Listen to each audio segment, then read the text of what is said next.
Well, you spoke several times before about ideological subversion. That is a phrase that I'm afraid some Americans don't fully understand.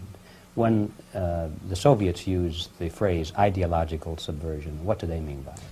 Ideological subversion is the process which is legitimate, overt, and open. You can see it with your own eyes. All you have to do, all American mass media has to do, is to unplug their bananas from their ears, open up their eyes, and they can see it.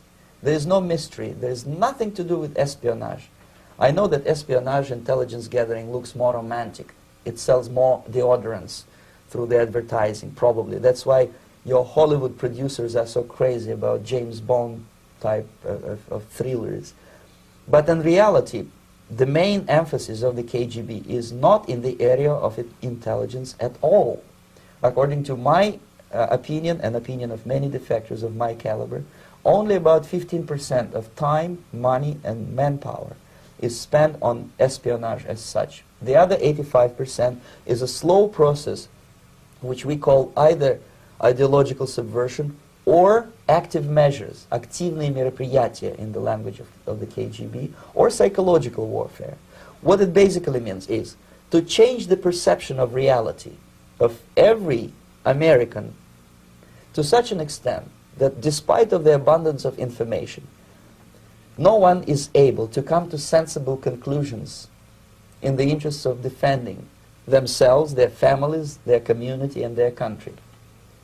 It's a great brainwashing process which goes very slow, and it's divided in 4 basic stages.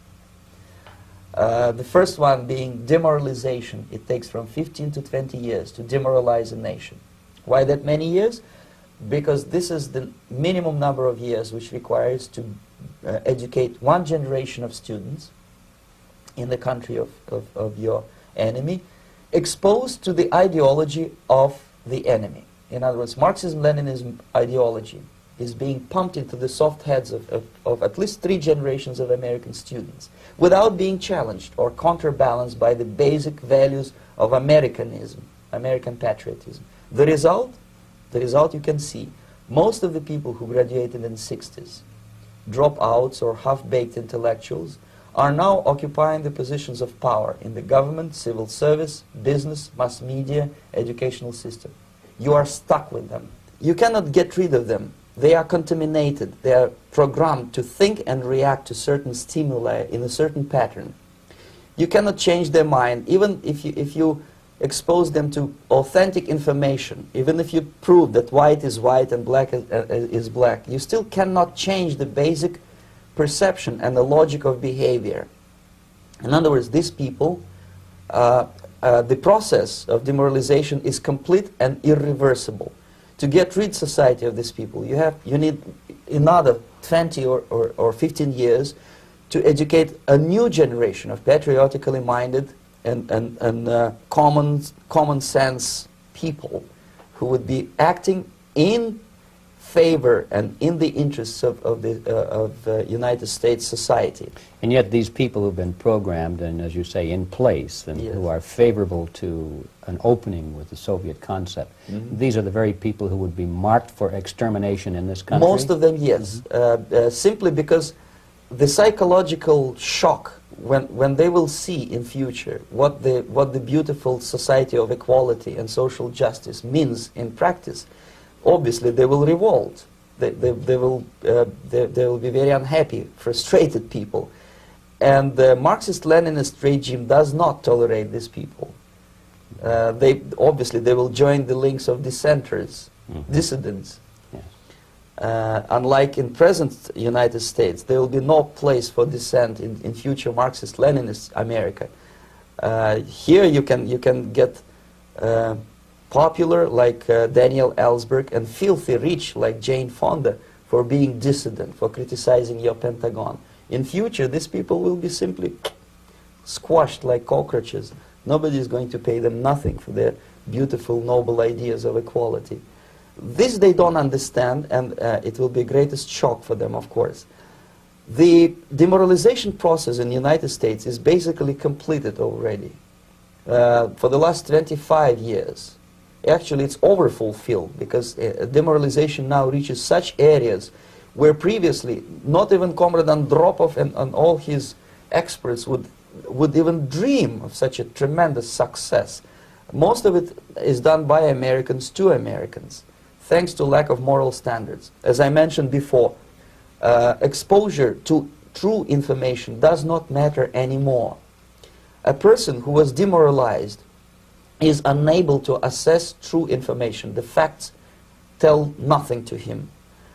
Even if I shower him with information, with authentic proof, with documents, with pictures, even if I take him by force to the Soviet Union and show him concentration camp, he will refuse to believe it until he is going to receive a kick in his fat bottom.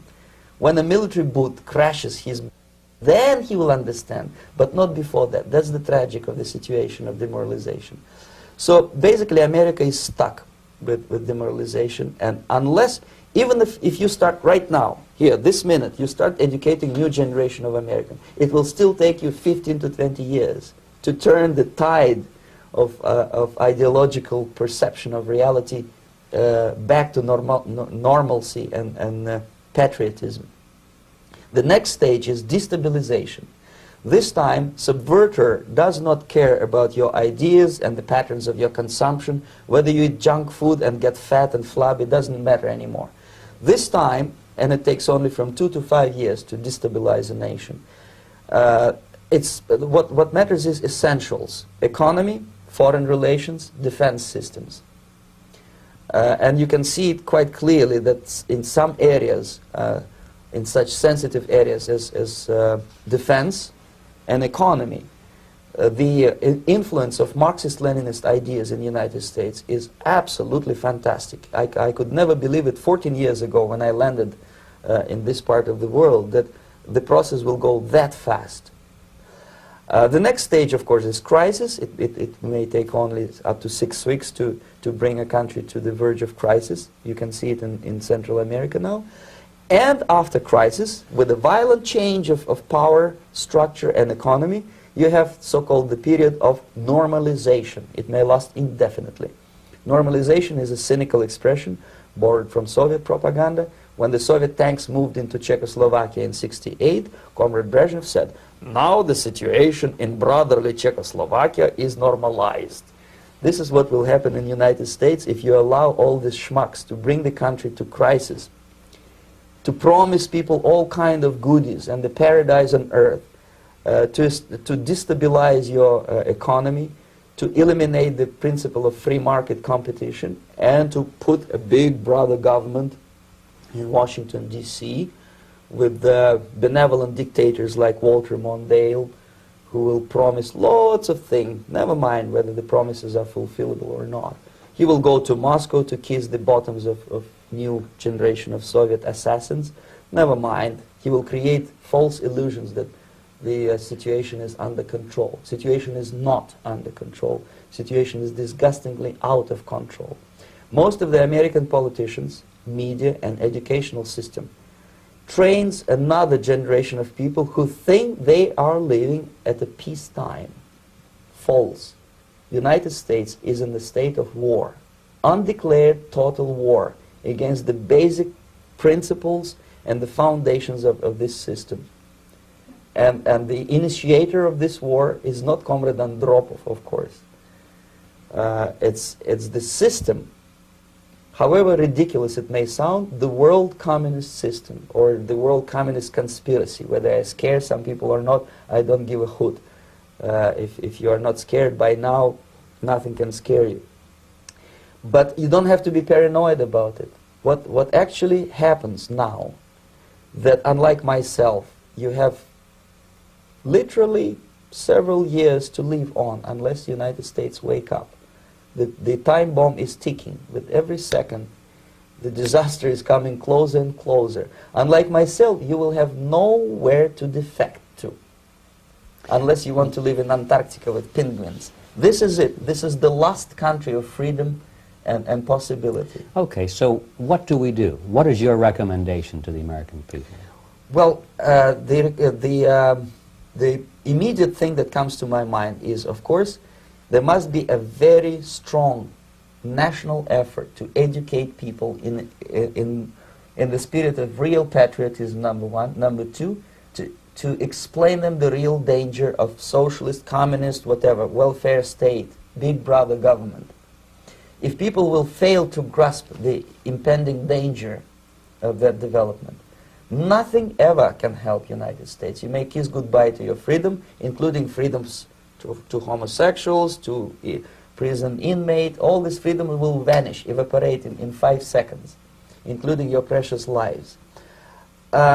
The second thing, the moment at least part of United States population is convinced that the danger is real, they have to force their government. And I'm not talking about sending letters, signing petitions, and all this beautiful, noble activity. I'm talking about forcing United States government to stop aiding communism. Because there is no other problem more burning and urgent than to stop the Soviet military-industrial complex from destroying whatever is left of the free world. And it is very easy to do. No credits, no technology, no money, no political or diplomatic recognition, and of course no such idiocy as grain deals to USSR. The Soviet people, 270 millions of Soviets, will be eternally thankful to you if you stop aiding a bunch of murderers who sit now in Kremlin and whom President Reagan respectfully calls government. They do not govern anything, least of all such complexity as the Soviet economy. So basic, two very simple, maybe too simplistic answers or solutions, but nevertheless they are the only solutions. Educate yourself, understand what's going on around you. You are not living at the time of peace. You are in a state of war, and you have precious little time to save yourself. You don't have much time, especially if you are talking about young generation. There's not much time left for convulsions to the beautiful disco music. Very soon it will go, just overnight. If we are talking about capitalists or wealthy businessmen, I think they are selling the rope on which they will hang very soon. If they don't stop, if they cannot curb their unsettled desire for profit, and if they keep on trading with the monster of the Soviet communism, they are going to hang very soon. And they will pray to be killed, but unfortunately they will be sent to Alaska probably to manage industry of slaves. It's simplistic. I know it sounds unpleasant. I know Americans don't like to listen to things which are unpleasant. But I have defected not to tell you the stories about such idiocy as microfilm, James Bond type espionage. This is garbage. You don't need any espionage anymore. I have come to talk about survival. It's a question of survival of this system. You may ask me, what is it in for me? Survival, obviously, because unlike, as I said, I am now in your boat. If we sing together, we'll sing beautifully together. There is no other place on this planet to defect to.